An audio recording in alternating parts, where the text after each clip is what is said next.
Hebrews, past James. And speaking of Hebrews, we are finishing up our study of Hebrews in Sunday school. We've just been going verse by verse, chapter by chapter, reading the book together and discussing. And so if you have been interested, maybe thinking about coming to Sunday school, now would probably be a good time to hop in. We're going to be finishing that up in the next week or two, and then we'll be starting in on reading 1 Corinthians together. And 1 Corinthians deals with a broad range of topics that are relatable to us as Americans. The city of Corinth was a very wealthy city, a very entertainment-based, consumer-based city. It deals a lot with sex and drinking and idols, and I know we don't have statues of our, we don't have statues sitting on our fireplaces that we're praying to, or anything, but there's a lot of things that take our attention and make it so that way our center of attention is focused on something other than God. And so it's just a good time. If you're like, man, I really like reading the Bible, or I really like discussing the Bible, I really like Josh's sermons, but he just kind of talks too much, then Sunday school is a good time for that, because I get to talk less, and other people get to talk more. So if you're more of a round table type discusser, that is a good spot to be. But anyway, we're going to get into the sermon here. I have a quote from a dead guy, and he said, "When one has fully entered the realm of love," he's a Christian guy, "the realm of love, the world, no matter how imperfect, becomes rich and beautiful. It consists solely of opportunities for love." And this guy has influenced a lot of our modern thought, a lot of our modern Christian thoughts. And it was so important that I went ahead and put it in your handouts. It's atop of the first blank is this quote. And it really is, the Christian life is a journey. The Christian life is described as a journey, as also described as a garden. I talked about this last week. We are always headed someplace. The Bible describes our ultimate destinations will either be heaven or hell. And we have to face that reality. But along the way, there's more to life than just getting up, going to work, coming home, making sure there's food on the table, going to sleep, and repeating. Life isn't supposed to be something you're stuck in. Life is supposed to be a beautiful and rich travel and gardening experience. And each one of us, we are planting seeds, but we are also a plant ourselves. We are also a seed, and there is so much possibility. There is so much potential. And what your garden looks like, who you are and what your life looks like, really is within your control. There is so much that we tell ourselves that we remove control from what we do. We become slaves to circumstances, and we become victims to what is going on in our life. And God says, no, you can plant seeds, you can be something, you can do something. And this really is when you get far enough along in your journey towards God, when you really take hold of the gospel, that Jesus Christ died for you while you were still a sinner. Died for you when you were not deserving. Died for you before you even knew who you were. He was already forgiving you. Even though you helped put him on the cross, he went willingly. No matter how imperfect your world may seem, no matter how imperfect the people in your life are, if you fully enter into the realm of thought, where Jesus is taking care of you every single day, if he's taking care of your destination, he's going to care for you along the journey. Nobody ever gives away a predestination without considering the journey.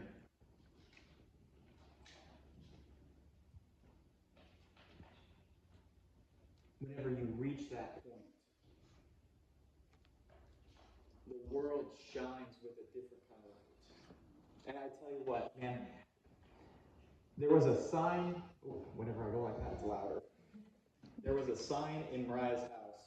She worked at a wall art designing company here in town. And so she got free wall art all the time. There was a sign in her kitchen that said, I don't like mornings. How do you go? I don't like mornings, and I don't like people.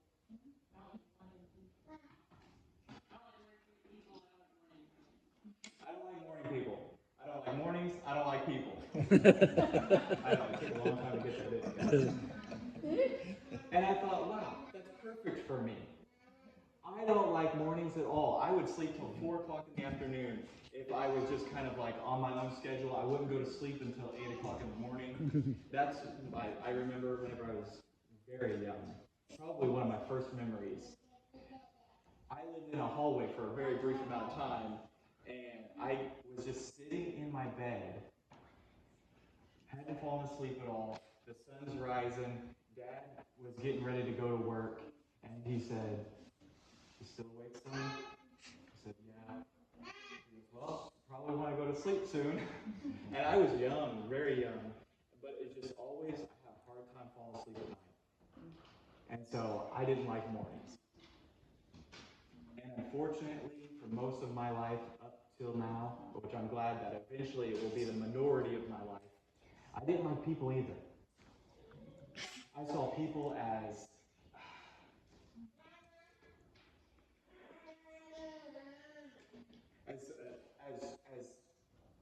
others that I needed to please, and maybe for the sacrifice of myself. I saw other people as judgmental, or like, oh, the popular kids, what are they going to think of me, or what are these other people thinking, and just lived under the oppression of so much considering what other people think, that it really led me to not like people at all. And Mariah isn't that way. She can be a morning person. She likes people. She just had this sign because she just thought it looked neat. It wasn't until I saw how God really is, whenever He is the first thing that you are serving, when He is the first thing that you are focused on. You know, and I'm not saying when you wake up you think about Jesus, but whenever He really is your top priority, and you know that He is going to do whatever He needs to do to help you along your way, even whenever times get tough. The tough times are meant for a purpose. You can trust Him. That it really becomes, no matter how imperfect life feels, you know that God is perfecting you in it. He is perfecting you in the imperfections, and so you start to see the hard times as growing times. Please don't take this too much to heart, kids, okay? So a couple weeks ago, the week before last, I had 3 days off. Three and a half, something like that. I had some time off, guys. 4, maybe 4.5. I don't know. I wasn't even really present in my mind, apparently. He's got the yearly tally, right? So, you know, the weather, we had all that rain and everything, and so they're just, the jobs were too wet for us to work, and Case was gracious enough to not give me shop work to do. So he let me catch up. Please don't take this to heart. And I realized, man, whenever I don't have to wake up at 5 o'clock in the morning, don't take this to heart, really. When I don't have to wake up at 5 o'clock in the morning, or earlier sometimes, and then I don't have to work all day, then I'm not as urgently driven to do what I need to do. I've got time, so I sleep in a little bit longer, and I don't get as much done. Whenever I'm having to work, it's like, all right, wake up super early, go throughout my day, come home. Like I'm just sprinting from task to task to task, and I get so much more done. but don't take this to heart.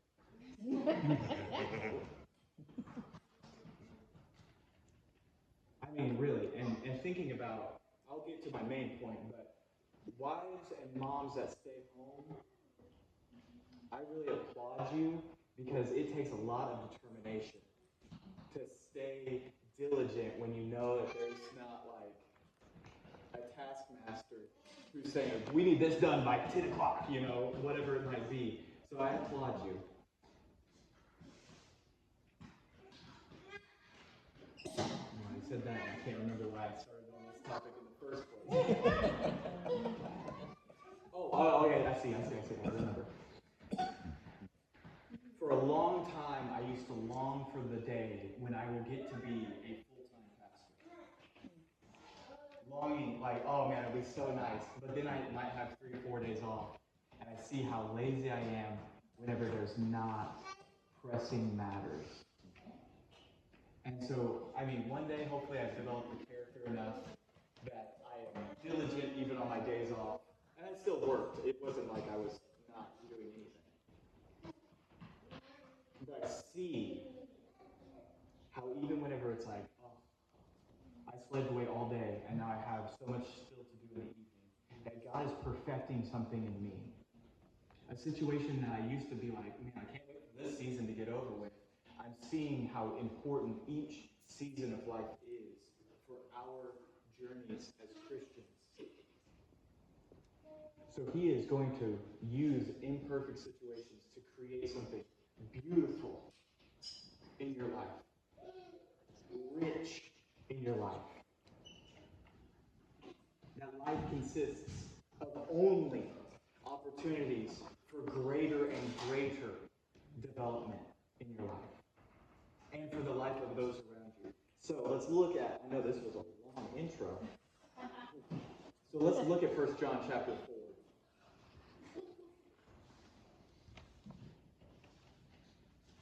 Anyone who does not know love does not know God. Anyone who does not know love does not know God, because God is love. You have to know love. If you don't know what love is, you don't know God. That's important. And if there is any fear in your life, there is no fear in love. But perfect love casts out fear. For fear has to do with punishment, and whoever fears has not been perfected in love.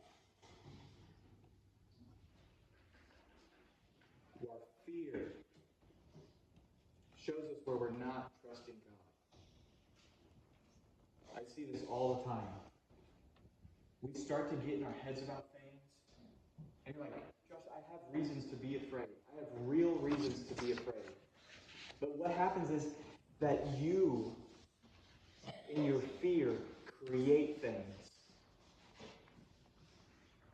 We create relationship problems when we stop trusting.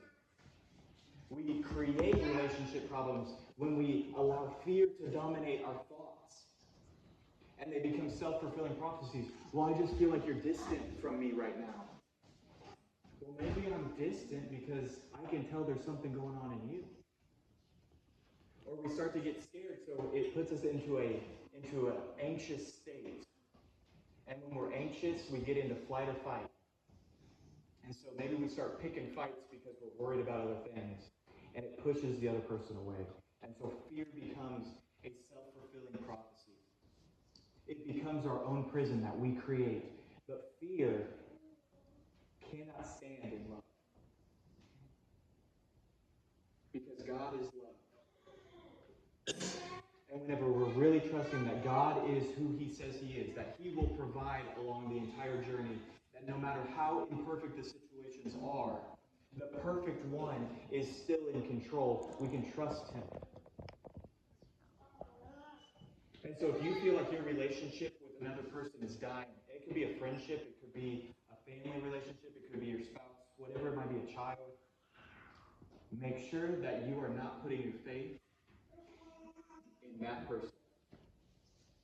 sure you're not putting your faith in the doubts that you have, in the fear that you have. Make sure that your faith, first and foremost, is lying squarely in the one who doesn't fail. Because people always fail. I fail. I have regrets. I have mistakes. And I know if I have failed, then you guys are not doing much better, because, you know.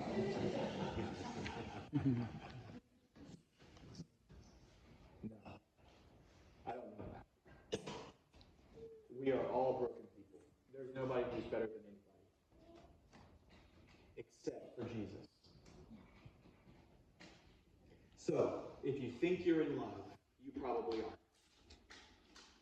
Plain and simple. We are wrong about love. So many songs written about love. You think we'd have a better understanding of what love is, but we don't.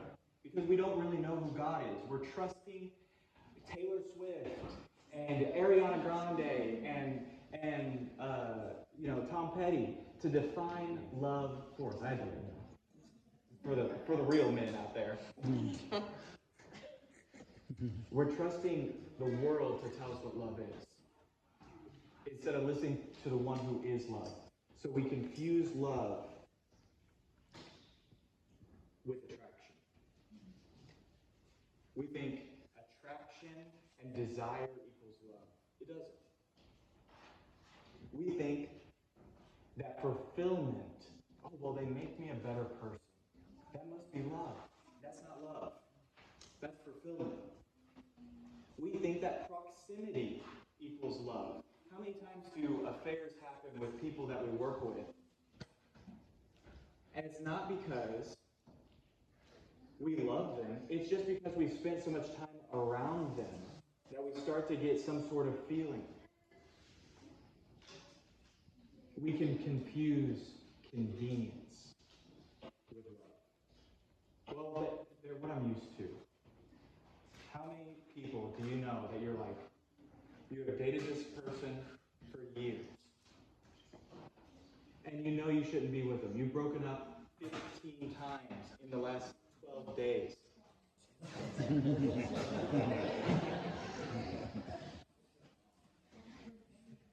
That is a relationship of convenience.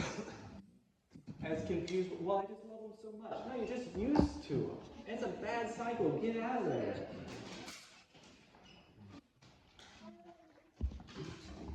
Our first blank today.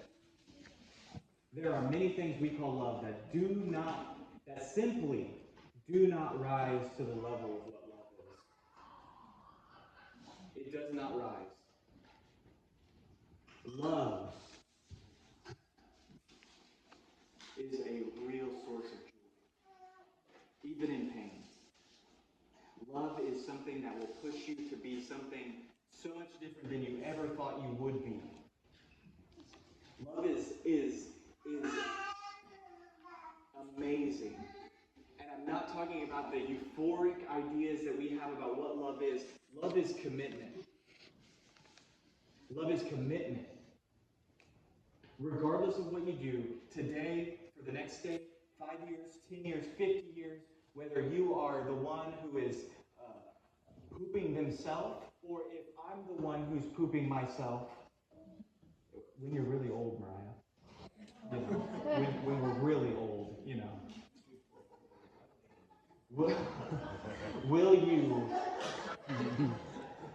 will you still be together? Will you still care for that person? And nobody wants to talk about that. Nobody wants to imagine one day, if you get to live long enough, everything starts to fall apart.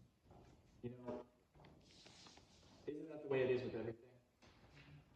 Eventually, everything you know will fall apart. But love is the commitment that says, even when things are falling apart, I'm in. I will not leave you. I will not abandon you. And those are directly from God. I will not forsake you. I will not abandon you. I will not leave you. Even when your life is falling apart, that song that we just sang,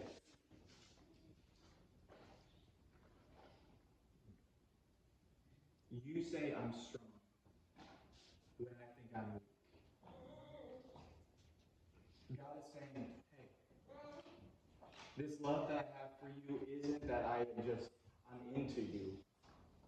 This love that I have for you is that I'm standing beside you every moment, every day, and we're going to fight together. So when you think you're weak, we're still strong. And that's what changes your perception of life. Is that even whenever I'm weak, he's strong and he's doing something here. And so if something would happen to Mariah, God forbid, or something happens to me, let's say a car accident happens and I lose my mind.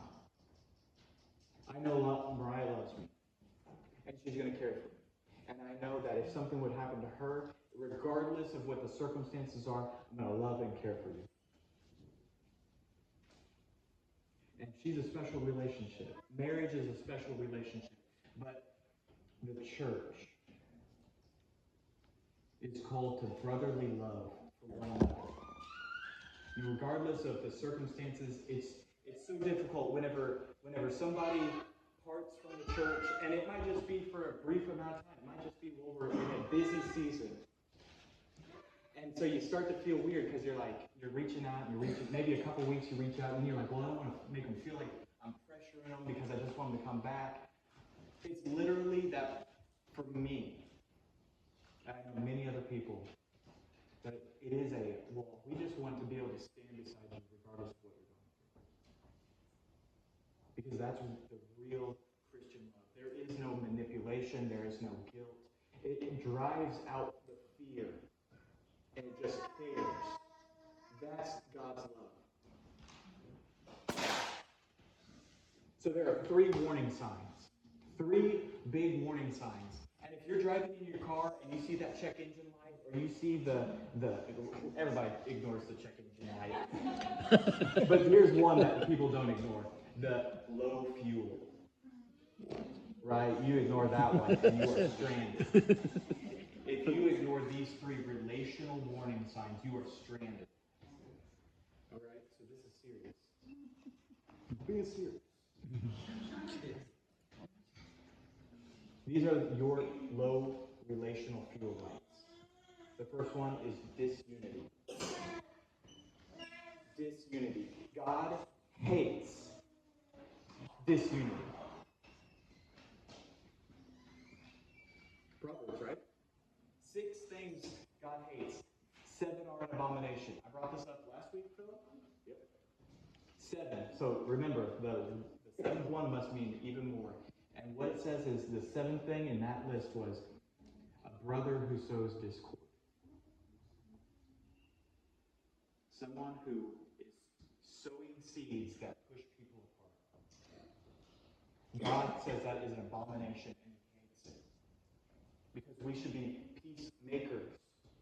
And so unity does not equal sameness.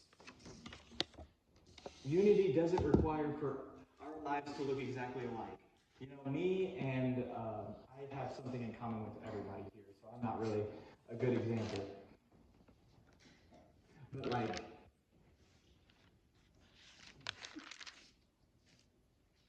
let's say, we'll just use the extremes, all right? Kamala and Trump. We're going real extreme.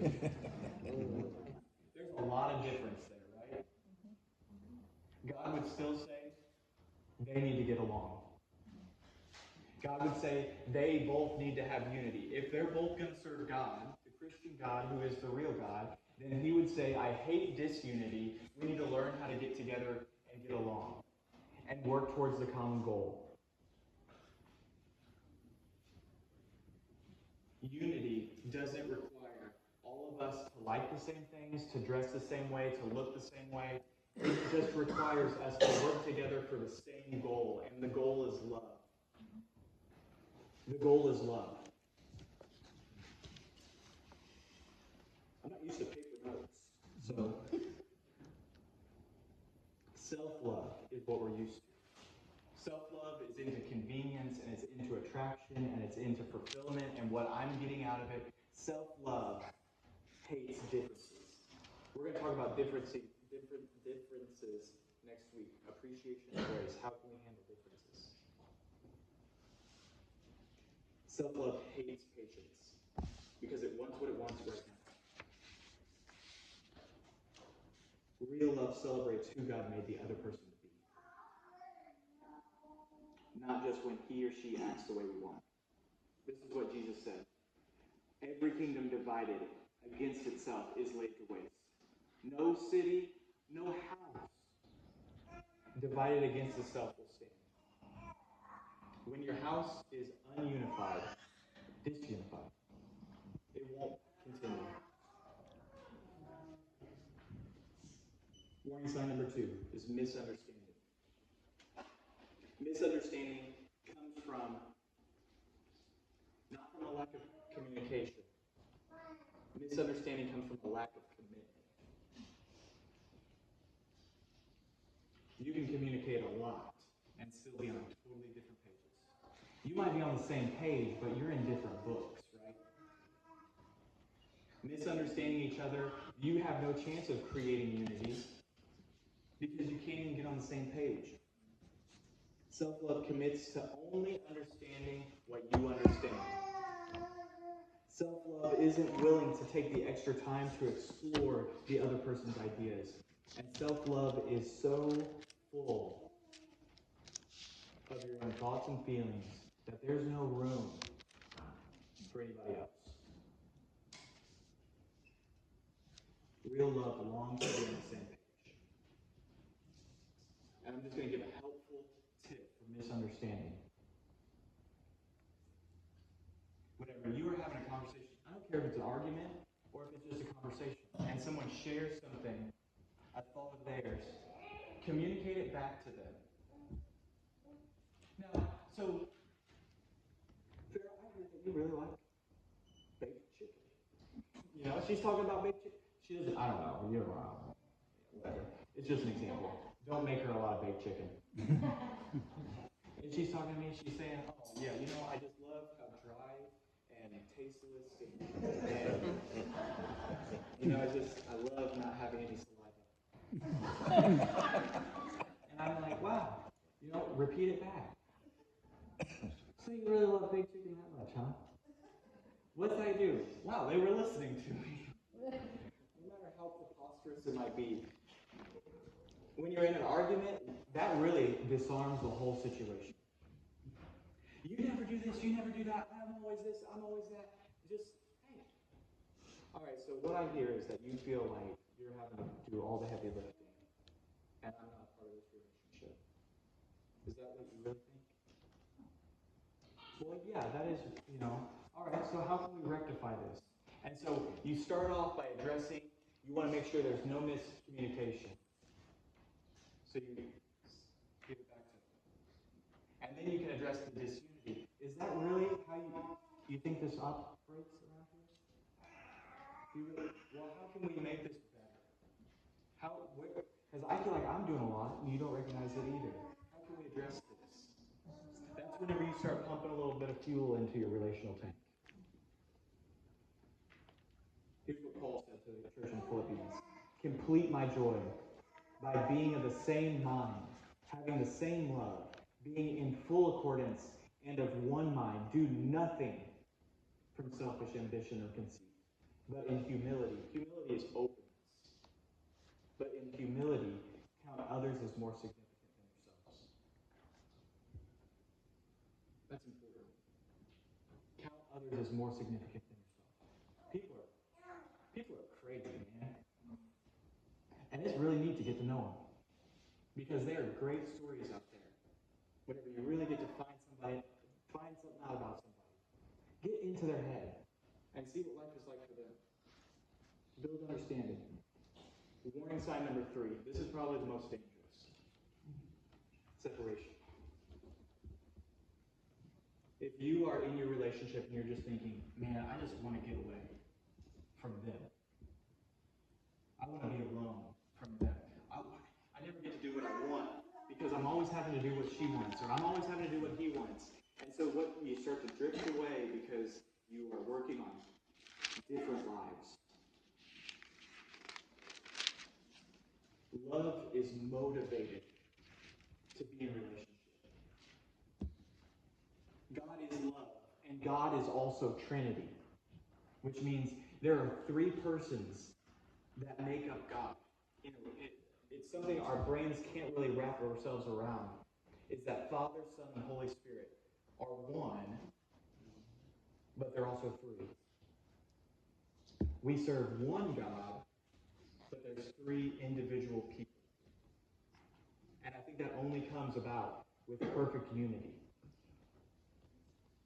You know, whenever you and somebody else are on the exact same page and you are working together and you're accomplishing things, and it's like you don't even have to communicate, you just know what the goal is and you're working, it is beautiful. There's really no division between who's doing what and who's doing the other stuff. It's like an engine. You know? Whenever you're not thinking about the spark plugs and the exhaust and the head gaskets and the pistons and all the rings and every single little bolt in there, you just think there's an engine. It all is necessary. And the same way in your relationships, and in the same way in the church. Whenever something gets separated, it doesn't work right anymore. When something gets removed, it doesn't work right. And each thing should have a job. Because then everything else gets to do its own thing a little bit more efficiently.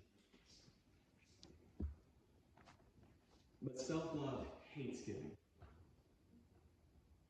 Generosity is so beautiful. When you see a generous person, you just want to be around them because it's like, it doesn't have to be about them all the time. They love to share. But self-love hates giving. Self-love enjoys privacy too much. Self-love is satisfied with an illusion that there's peace. There's no real peace. It's just things are quiet.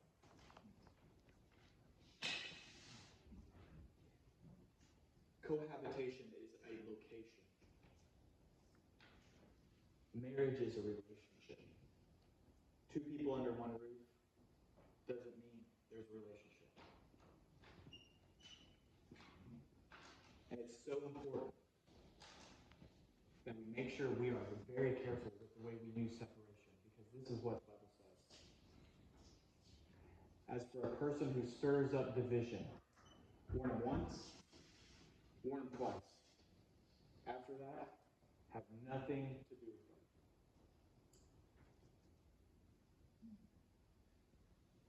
Separation is the worst punishment there is. Separation is a punishment. You don't want to punish people you love. Even so, that the eternal punishment, heaven and hell. Heaven is you get to have unity and you get to have togetherness and closeness with God for the entire existence that remains.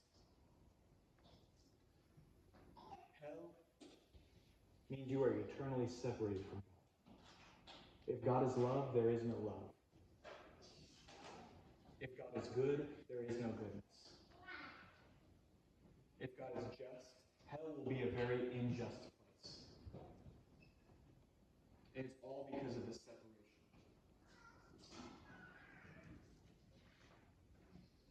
So, what do? The real problem is our next blank. We lack a clear definition of what love is, and what love does. And I'll pick this up next week. No, I'm kidding. Let's look back at 1 John 4. This time we're going to read 8, 9, and 10. Anyone who does not love does not know God, because God is love. In this, the love of God was made manifest among us, that God sent his only Son into the world, that we might live through him. In this is love. Not that we have loved God, but that he loved us and sent his Son to be the propitiation for our sins. And propitiation is a word that we don't use very often, but it is incredibly important to the Christian story. Propitiation isn't just the forgiveness of sin. It is also the removal of God's wrath. Because let's say, somebody did something to you, and you can forgive them, but you still might pursue criminal charges. And so you can forgive them, but they still might go to jail, right? Because the law is the law. And propitiation is saying, I forgive you, and not only do you not have to pay your own price, but I will pay it for you. I forgive you so much that I will be the one who is going to jail. I love you so much that I will be the one who takes the fine. I love you so much that I will pay the penalty. I forgive you, and I will also pay for it to be made right. And that is what Jesus Christ did for us. He was the propitiation for all the wrong we have committed. It isn't that God just says, I forgive you, but good luck with it. I forgive you, but you're still going to hell. He says, I forgive you, and I sent my son to pay the price, so you no longer have to go. And that's what they say. That's what God defines as love. So our last point. This is what love is, and what love does. Love is the willing self-sacrifice. Jesus willingly came to earth. Jesus willingly went to the cross. He could command angels. Him and God, they're super tight, He could have done anything. He could have spoken into existence a nice fluffy bunny instead of a cross, He could have rode around on a bunny. That's where the Easter bunny came from, actually. No. Well, maybe not. Maybe Linda will explain to you.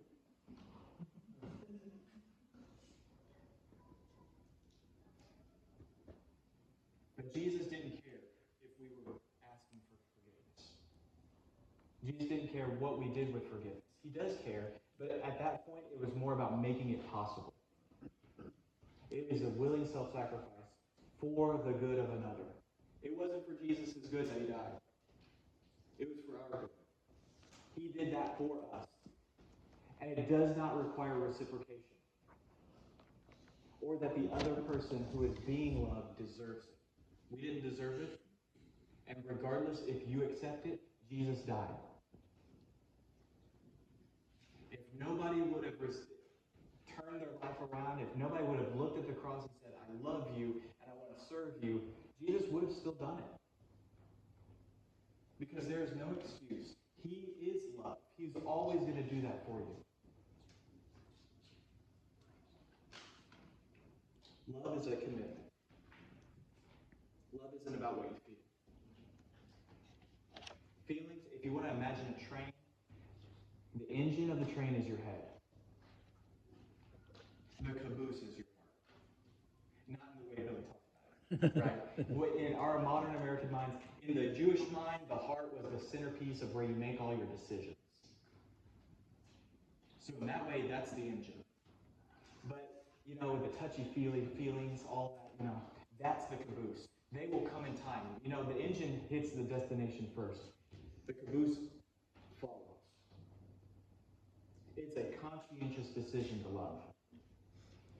Love is more about what you do than what the other person is doing. Because what has been done for you. Not by him, not by her, not by them, not by those, but by Jesus.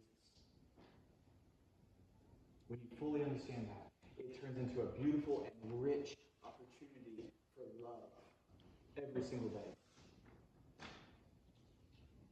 God has taken care of us and will continue to provide.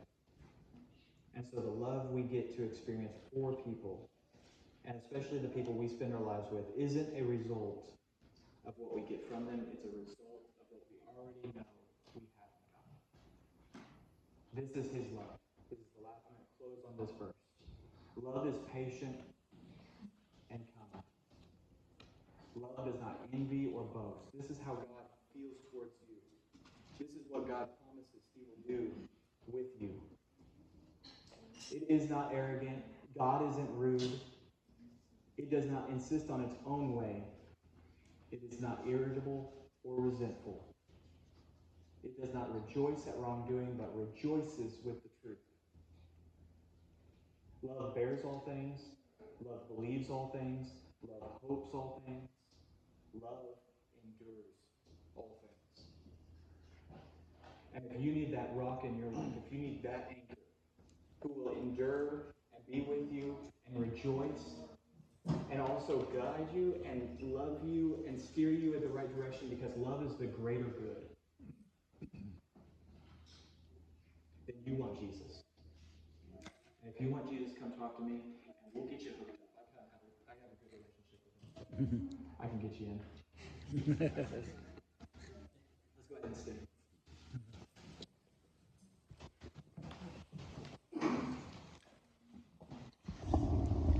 Let's pray together. Father God, we just thank you so much for your love.